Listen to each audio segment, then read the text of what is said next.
uma segunda, o Juliano, que foi para todos uma surpresa negativa, né? Foi algo que ele veio para São Paulo e no vestiário acabou se decidindo que ele não iria nem ficar no banco de reserva. Queria que você explicasse o que aconteceu, se ele sentiu alguma lesão, fez algum teste no vestiário, por que nem no banco ele conseguiu ficar depois de uma semana que havia essa expectativa pela volta dele.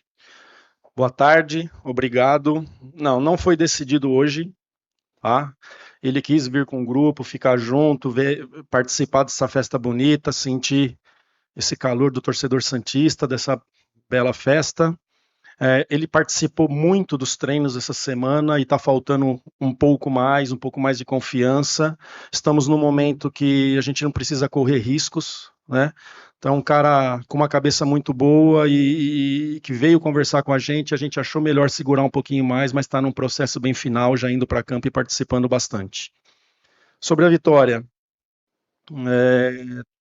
30 pontos disputados, fazendo 22, voltando para uma liderança provisória, sabendo que o Palmeiras tem um jogo a menos e esse sim pode nos passar, se igualando esses jogos ele confirmar a vitória. Contra uma equipe que está com um trabalho já há muito tempo com o Márcio deve ter 3 anos ou mais lá no São Bernardo, um cara que eu acompanhei muito lá na base do Corinthians, fez também um trabalho muito bom, revelou bastante jogadores lá para o Corinthians. Veio a questão do calor e aí vem as surpresas do jogo, né? Na hora que eu faço a substituição, a última parada na sequência, o João sente cãibra forte, o João Schmidt, e ali a gente ficou meio travado. Daqui um pouquinho vamos ficar por esse um ponto ou vamos arriscar um pouco mais, porque Joaquim também vi colocar a mão na perna ali e era um momento muito perigoso, com um time muito bem montado, muito bem armado. Mas muito feliz, né? Falar dessa festa. Que coisa linda, né? Que coisa linda. Eu, particularmente, não me lembro quando foi o último jogo que eu trabalhei com mais de 50 mil pessoas, né? E o Santos trazendo esse jogo para São Paulo, a torcida comprando a ideia, caravanas do interior se movimentando para vir, uma luta e uma briga para comprar ingressos. Que festa bonita, cara. Que eu, como profissional, assim, é emocionante estar participando desses momentos depois desses últimos anos tão ruins que o Santos teve. Carilli aqui, Giovanni Afonso do Varanda Futebol Debate, parabéns pela vitória. Carilli, eu queria te perguntar sobre o Wesley Patati, mas nos jogadores da base no geral. Hoje o Patati fez a sua estreia com a camisa do Santos, participou do cruzamento da bola da área. Com o Santos assegurando a classificação, assegurando a primeira colocação do Grupo A. Essa molecada, tanto Wesley Patati, Ian, JP Chemon, os garotos que subiram mais cedo, Souza, ou também o Samuel, Diego Borges. Essa garotada vai receber mais chances com agora o Santos já classificado? Vai depender muito das oportunidades e do momento. Nós estamos classificados, mas almejamos ainda estar em primeiro no geral, né? É claro que a gente tem que fazer experiências e esse momento é um momento para isso, mas com muita cautela.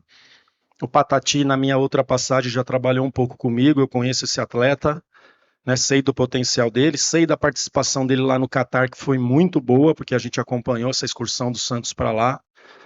Né, e hoje não tinha ideia de trazer ele para o jogo, de última hora ali a gente acabou trazendo ele para o jogo, né, não sente, já sabe o que é o Santos, criado dentro do Santos, e esses outros jogadores estão treinando muito, muito bem, né, o Ian e o lateral direito, Sherman, começou essa semana com a gente, vamos dar um suporte melhor para que eles possam entender, para que ali na frente eles também possam ter oportunidades. Carilli, à tua direita, por favor. Boa tarde. Ainda pegando um gancho na primeira pergunta dos meias, quando o Zanardi colocou o Vitinho, que é um meia coordenador de jogadas, colocou lá o rapaz que fez a jogada do primeiro gol um pouco pelo lado, complicou um pouco o jogo para o Santos? E por que dessa pergunta? Você tem 2 meias coordenadores de jogadas, o Casares e o Juliano, que estão voltando de lesão. O quanto é importante a presença de um meia coordenador de jogadas num time como o Santos? Obrigado. De nada, Ademir. Eu penso que com o tempo de treinamento e com a inteligência dos jogadores, claro que característica a diferença, o William e o Otero podem me dar uma resposta melhor ali. Né? Eu lembro que o primeiro gol, não vi a imagem ainda, mas eu senti que a gente afrouxou muito a marcação, não sei se pesou naquele momento, nossos volantes não conseguiram acompanhar. por conta do calor, por conta da mudança. Não é fácil comer frango e macarrão 8 da manhã para quem não está acostumado. A gente sabe que tem jogador que gosta de acordar meio-dia para almoçar e já ficar pronto para um jogo à tarde ou à noite. Então, no final das contas, sabíamos da dificuldade. A principal dificuldade seria o São Bernardo, que é um time que já vem fazendo bons trabalhos aí já há alguns anos, né? E depois o calor, todo esse ambiente, e daqui um pouquinho os jogadores que estão chegando, apesar de ser experiente, com a pressão de jogar com 52 mil pessoas, e eu sei que a Série B vai ser assim, os 19 jogos que o Santos fizer fora, vai ser casa cheia, porque a gente sabe que é assim, vai jogar Amazonas, enfim, Paysandu, né? Então esses momentos também é bom para uma preparação para tudo que a gente vai ter na temporada. Carille Felipe, da Rádio Bandeirantes. Na última coletiva eu perguntei sobre jogar no Morumbi, você disse, olha, a casa do São Paulo é a Vila, mas a gente sabe da torcida. A casa do Santos é a Vila, mas a gente sabe da força da torcida na capital. O Santos já está classificado, vai jogar em casa o primeiro jogo das quartas de final. Essa casa, hoje, com essa atmosfera de mais de 50 mil torcedores, pode ser o Morumbi? Você é a favor ou prefere que o Santos jogue na Vila o primeiro jogo das quartas de final? Posso passar? Acho que não.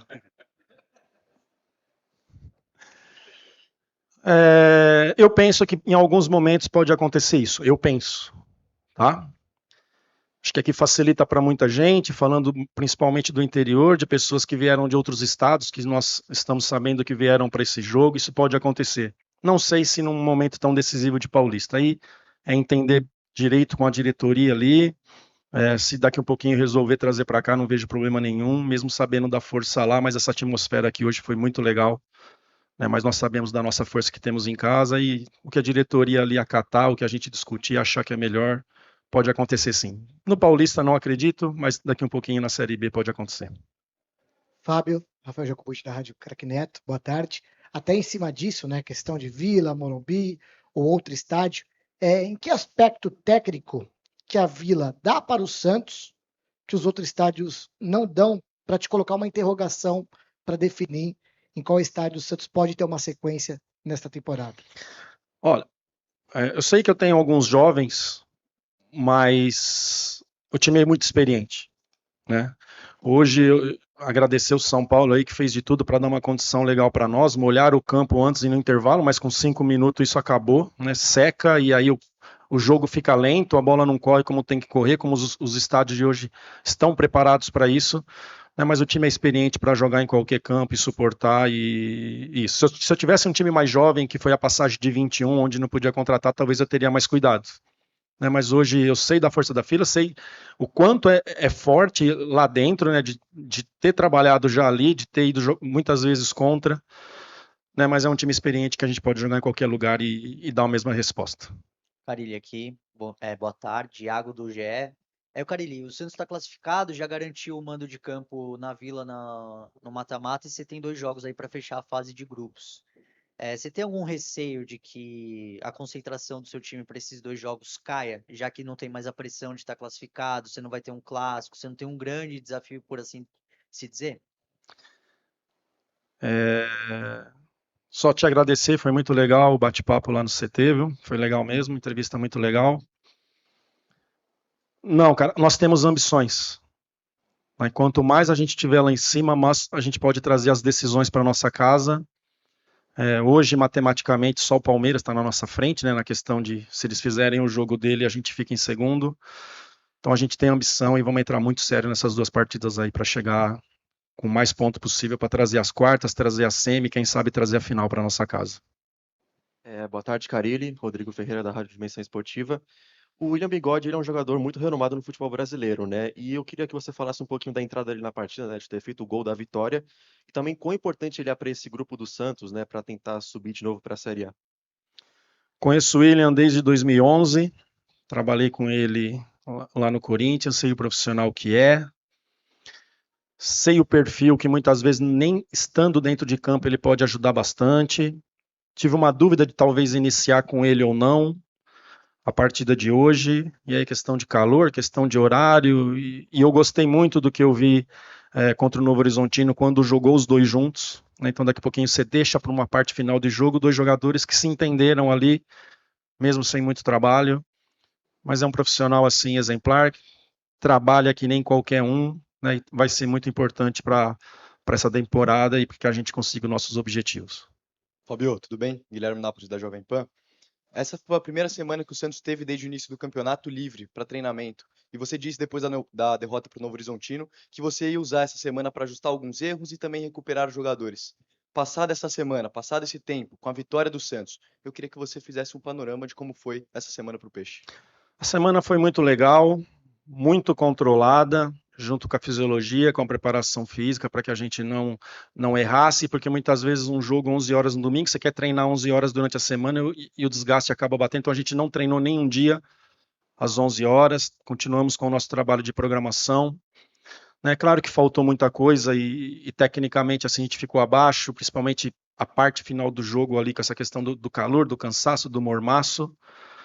Mas a gente estava melhor postado, acho que tecnicamente a gente poderia ter sido um pouquinho melhor, mas eu como técnico do time, eu tenho que entender o dia, a hora, o calor e tudo mais, e principalmente uma equipe que a gente enfrentou bem legal, mas agora é uma sequência, né? Agora dificilmente vamos jogar no meio de semana, a gente vai ter tempo para trabalhar e deixar não só os 11 que vão entrar dentro de campo, mas o grupo todo sabedores do que tem que fazer a cada jogo. Bom dia, Carille, Gabriela do UOL. Queria te perguntar qual é a sua expectativa agora, porque você queria muito esse período para trabalhar. Você falava que você tinha pouco tempo de treino, eram jogos mais próximos, né? E agora você está tendo a semana livre. Então, qual é a sua expectativa? Você tem possibilidade, por exemplo, de você reavaliar o time inteiro, titular, ver quem está melhor, ver nos treinos se tem possibilidade de mudança? E uma pergunta isolada, por favor, sobre o Morelos, porque você disse que provavelmente ele teria uns 60 minutos aí de campo. Queria uma avaliação sua e uma análise sobre o jogo dele, por favor. Muito obrigada. De nada. Então, a gente reclama e parece que era só o Santos, muitas vezes assim, que não tinha esse período para treinamento, mas, não, assim, de uma forma geral, né? Mas para nós, treinar nesse momento é muito importante. Né? Falar de Palmeiras, já tem um grupo formado há não sei quantos anos. São Paulo ganhou a Copa do Brasil, tem um grupo formado com poucas mudanças. Dos maiores aí, Corinthians e Santos são os que mexeram bastante e aí precisa de trabalho. Você pega o Red Bull, já tem uma ideia, já fez um ótimo brasileiro ali. São Bernardo, Mirassol, Novo Horizontino, que por um ponto não subiram para a Série A. Então, para esses times, é claro que o trabalho é importante, mas não é tão importante quanto para nós e para o Corinthians, por exemplo. Né, de deixar as coisas mais definidas e aí a gente acaba sofrendo. Por isso que o que aconteceu nos 9 jogos ali foi muito importante, ter feito 19 pontos em 9 jogos sem muito trabalho, sem deixar definido, e muitas vezes vídeo e conversa. Né, isso me deixou muito feliz, acima do esperado, e agora a gente tem tempo para deixar mais organizado, para que a gente agrida mais o adversário, para que a gente sofra menos, para que a gente deixe a equipe mais equilibrada. Morelos, eu já falei isso em outras vezes, conheço esse jogador há muito tempo, acredito muito no potencial dele, não só dele, mas de todos os jogadores que estão aqui. É um cara de área, é um cara que tem algumas movimentações interessantes e com o tempo o grupo pode entender isso melhor e fazer com que ele participe em melhor condições de finalizar mais, de incomodar mais o adversário. Carille, sua esquerda, boa tarde, parabéns pela vitória, pela liderança. A minha pergunta é a seguinte, no segundo tempo você fez a substituição do Pedrinho, o Pedrinho foi bem no primeiro tempo, correu, deu uma fumaça ali no time de São Bernardo, e você morreu com uma substituição sem fazer e deixou o Guilherme em campo. Na tua avaliação, o Guilherme não estava cansado, você queria um pouquinho mais de tempo com ele, você avaliava que não tinha uma outra opção para poder substituí-lo ali no segundo tempo? E só para complementar, já passou da hora de parar com jogos às 11 da manhã, no meio do verão, porque isso prejudica muito o espetáculo, tanto para a torcida até para os jogadores que sofrem bastante, né? Nós tínhamos um jogo para fazer aqui no Morumbi, um acordo que tinha entre clubes, e a gente sabe que tem São Paulo, Palmeiras e Corinthians aqui, que depende de horário, depende de polícia. Tem outro jogo grande aqui em São Paulo hoje? Tem, né? Acho que é Corinthians, aí tem problema de torcida, encontrar em metrô e pela cidade aí, né? Então acho que foi bem pensado. É claro que não é o ideal, a gente sabe que a temperatura, hoje era o dia que a gente torcia para chover um pouquinho, né? Aquela chuvisqueiro, pelo menos. A outra mesmo, desculpa. Então, ali a gente pensa o quê? Nos trabalhos de bola parada, a gente tem um time que é muito forte no jogo aéreo, e o Guilherme é esse cara que participa das jogadas de bola parada. A entrada do Wesley, ele é um pouquinho mais pensador do que o Pedrinho, e o jogo não estava para ficar arrastando bola. Muitas vezes o Pedrinho chegou até no primeiro tempo com mais um jogador contra 5 deles, era hora de pisar e valorizar mais a bola, é características diferentes. Então, na verdade, ali a gente optou em ter um cara que pisa mais na bola, que triangula mais do que aquele cara que é só de velocidade, e o Guilherme mais por isso mesmo, um cara mais decisivo, um cara que tem as jogadas de bola parada com ele, ainda mais que eu tirei o Otero, que seria o outro ali, né? E por isso foi essa decisão. Última pergunta. Carille, boa tarde, parabéns pela vitória, Vinícius Figo, do Baixada Esporte. Carille, ainda falando do meio de campo do Santos, o Santos tem uma dupla de volantes muito bem entrosada, até pelo pouco tempo de jogo, que é o Pituca e o João Schmidt. Só que esse meia de criação, o camisa 10, vamos dizer assim, tá faltando ainda mais com a ausência do Juliano e do Casares. Hoje, no segundo tempo, o São Bernardo preencheu o meio e o Santos colocou o Bigode, que acabou fazendo quase uma dupla de atacantes com o Furt, jogando quase num 4-2-4. Qual que era a ideia de jogar com o meio campo um pouco mais aberto para os volantes distribuírem o jogo, ou o Bigode voltando? Porque acabou dando muita bola para o São Bernardo no meio de campo. A gente não conseguiu pressionar os zagueiros dele, essa era a ideia de ter os dois ali quando tivesse sem bola, e com bola era para o William rodar um pouquinho, né?